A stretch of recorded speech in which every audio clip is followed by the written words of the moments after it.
Bonjour et bienvenue sur la chaîne Destins croisés. Avant de commencer, appuie sur le bouton j'aime et abonne-toi pour que nous puissions continuer à créer des histoires comme celle-ci.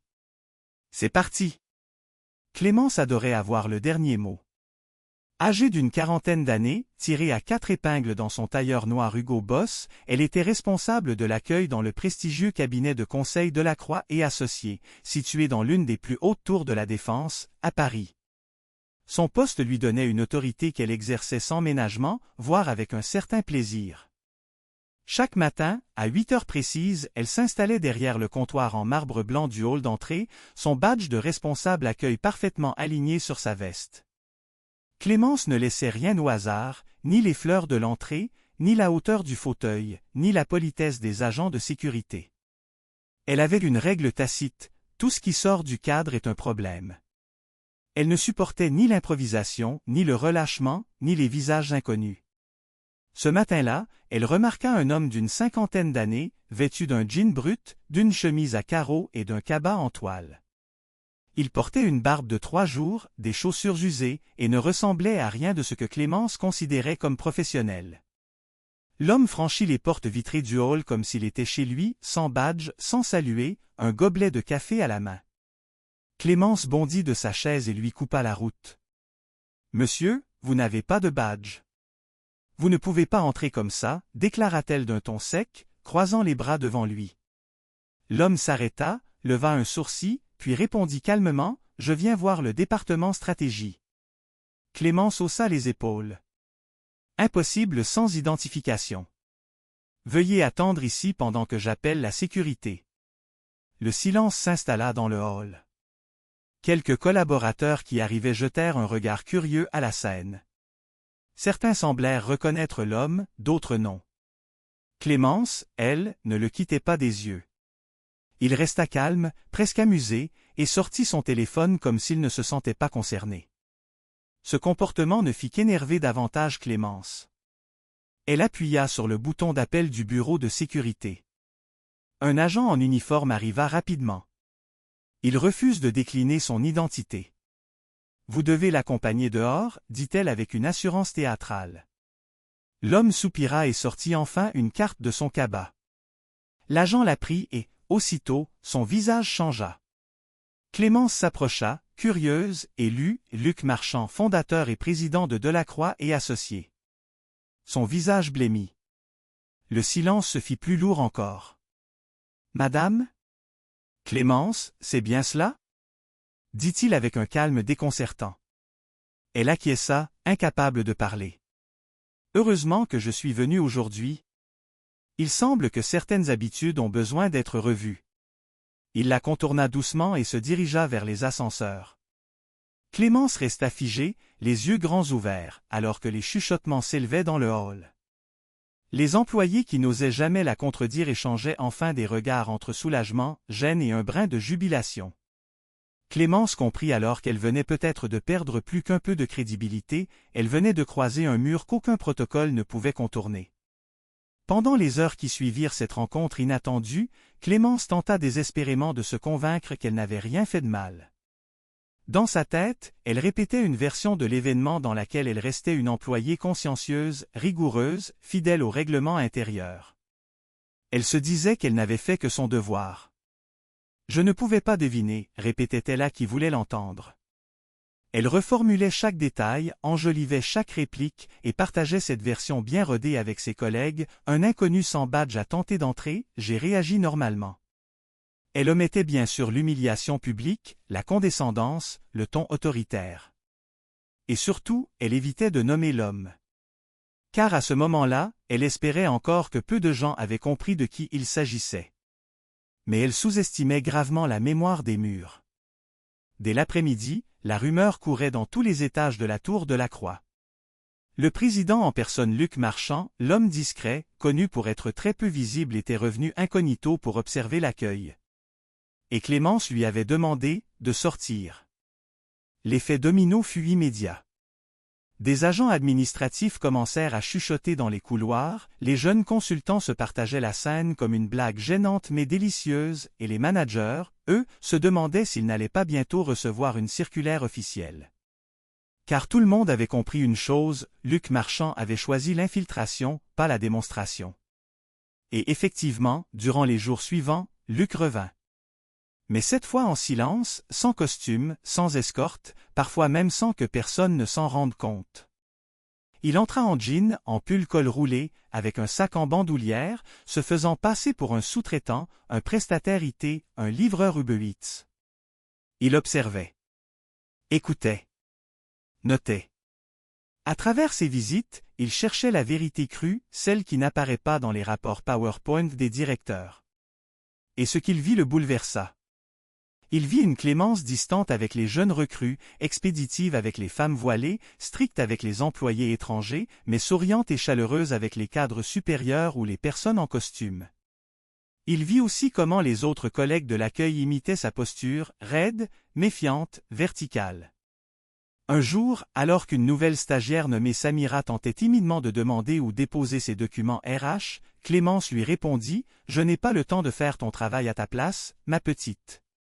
Demande à quelqu'un de ton service. » Luc assistait à la scène, assis discrètement à une table du coin café, un gobelet de thé à la main.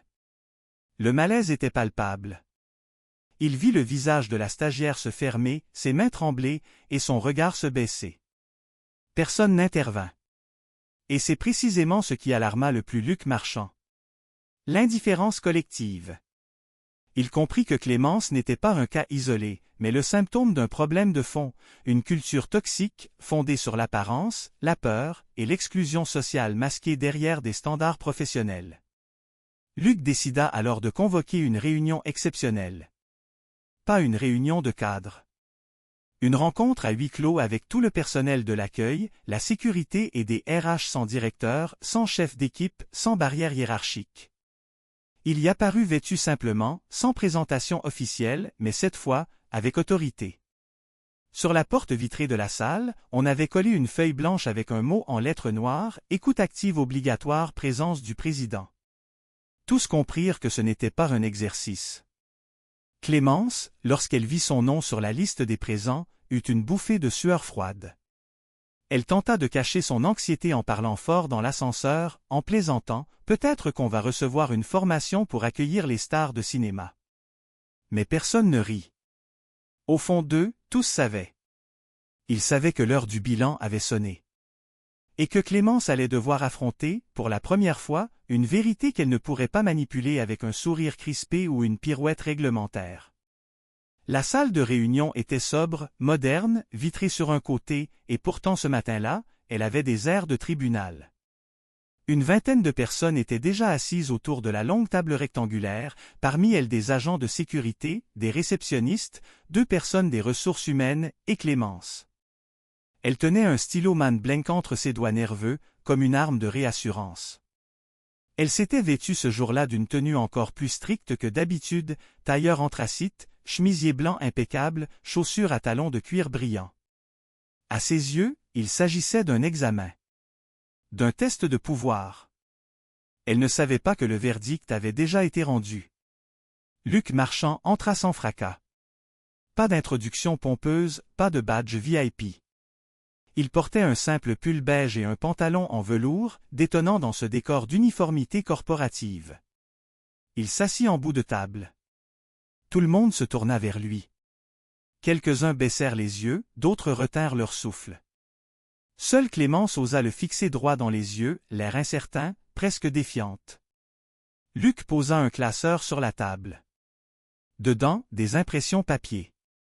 Des relevés de caméra. Des échanges de mails. Des extraits de verbatim recueillis en toute discrétion auprès du personnel. Il le laissa fermer pendant quelques secondes. Puis il parla. « Je vous ai réunis aujourd'hui non pas pour une évaluation, mais pour un miroir. » Silence. Personne ne comprenait exactement ce qu'il voulait dire. Ce que vous allez voir reflète ce que vous êtes, ou ce que nous avons laissé devenir notre accueil. Il ouvrit le classeur et sortit un document plastifié, une capture d'écran du hall d'entrée, datée de 2 semaines plus tôt. On y voyait Clémence, raide comme un piquet, le doigt pointé vers un homme en chemise à carreaux. C'était lui. Le préside. Il posa calmement la feuille devant elle. Est-ce que vous vous souvenez de ce moment, Madame Clémence? Elle déglutit. Oui. Je faisais ce qu'on m'a appris à faire. Luc ne leva pas la voix. Mais ses mots tombèrent comme des pierres. On ne vous a jamais appris à humilier. On ne vous a jamais demandé de mépriser. Et surtout, on ne vous a jamais autorisé à traiter les gens comme des intrus parce qu'ils ne portent pas les bons vêtements ou qu'ils n'ont pas le bon accent. Clémence tenta de se défendre. J'ai toujours respecté les procédures, Monsieur le Président. Je me base sur les règles internes. Luc sourit, mais un sourire sans chaleur. Les procédures sont censées servir les gens. Pas leur faire peur. Puis il sortit une clé USB de sa poche et l'inséra dans l'ordinateur connecté à l'écran de la salle. Une vidéo se lança. On y voyait des scènes filmées par les caméras de surveillance, Samira qui se fait rabrouer, un agent de ménage ignoré, un intérimaire à qui Clémence refuse sèchement l'entrée parce que sa tête ne lui revient pas. La salle retint son souffle. Clémence pâlissait à vue d'œil. Son stylo tremblait entre ses doigts. Ce n'est pas une enquête, c'est un électrochoc. Je veux que vous regardiez, pas pour condamner, mais pour comprendre ce que nous sommes devenus. Les visages dans la salle étaient crispés. Certaines personnes détournaient les yeux. D'autres semblaient au bord des larmes. Puis Luc coupa la vidéo. Il se leva lentement. Je ne suis pas ici pour punir. Je suis ici pour réparer. Mais je ne peux pas réparer ce qui refuse d'évoluer. Il se tourna vers Clémence. Vous avez de l'expérience, une excellente mémoire des règles et un réel potentiel de leadership. Mais vous avez oublié l'essentiel, les gens. L'humain? Il marqua une pause, regardant tout le monde. Alors je vous propose un choix. Soit vous quittez cette entreprise aujourd'hui. Soit vous acceptez une mission bien plus difficile, redevenir stagiaire, aux côtés de Samira. Apprendre à servir, à écouter, à ne pas juger. La salle resta muette. Clémence resta figée. Tous les regards convergèrent vers elle. Certains exprimaient compassion, d'autres jubilation discrète. Mais ce qui dominait, c'était le choc. Elle finit par se lever, les mains tremblantes, et d'une voix presque brisée, elle demanda. « Est-ce que Samira accepterait de m'accompagner ?» La jeune stagiaire hésita un instant, puis dit doucement. « Oui, si vous êtes sincère. » Luc Marchand hocha la tête.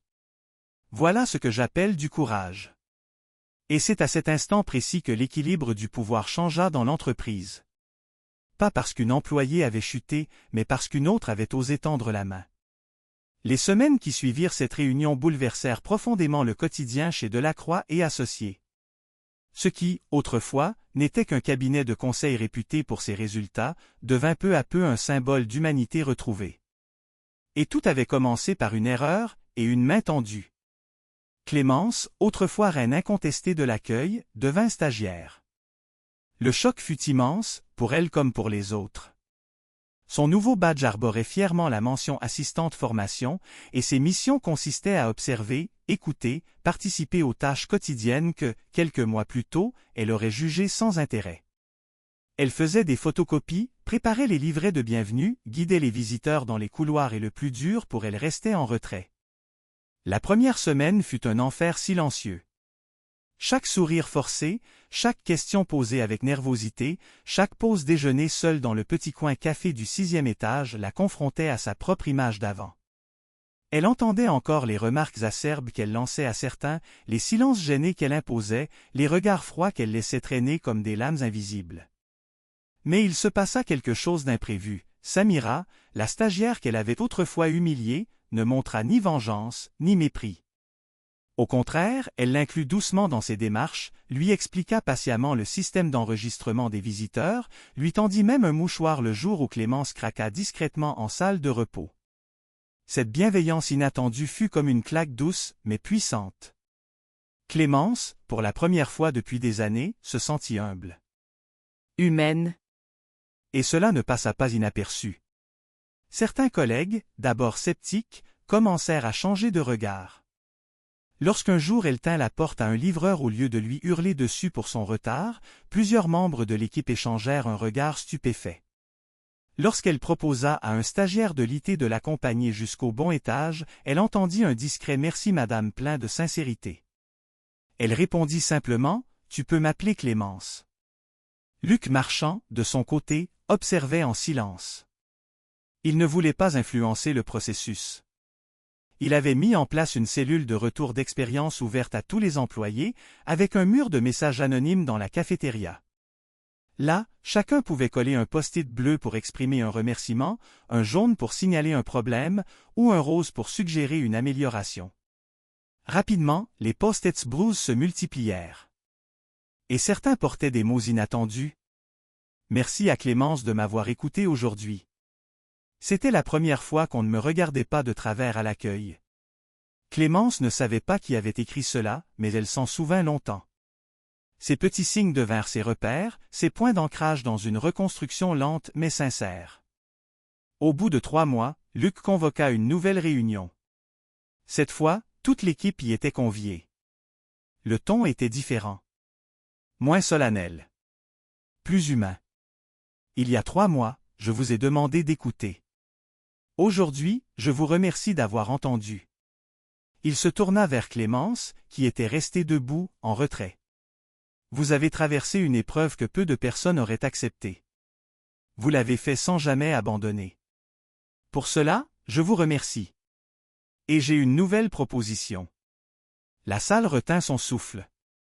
Clémence, je vous propose de devenir responsable de l'intégration humaine des nouveaux arrivants. Pas pour surveiller. Pour accueillir. Pour transmettre ce que vous avez appris, que le respect, la douceur et l'humilité sont les fondations de toute entreprise digne de ce nom. Clémence n'osa pas parler.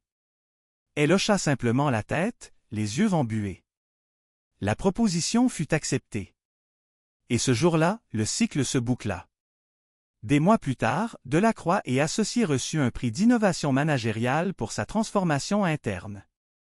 Mais ce trophée ne fut qu'un détail.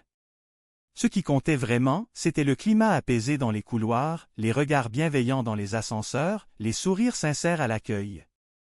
Et au cœur de tout cela, une femme. Ancienne figure de froideur, aujourd'hui devenue pont entre les mondes.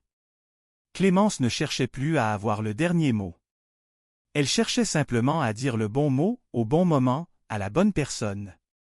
Et c'est ainsi qu'une erreur de jugement, un simple refus de badge, devint le point de départ d'une renaissance collective.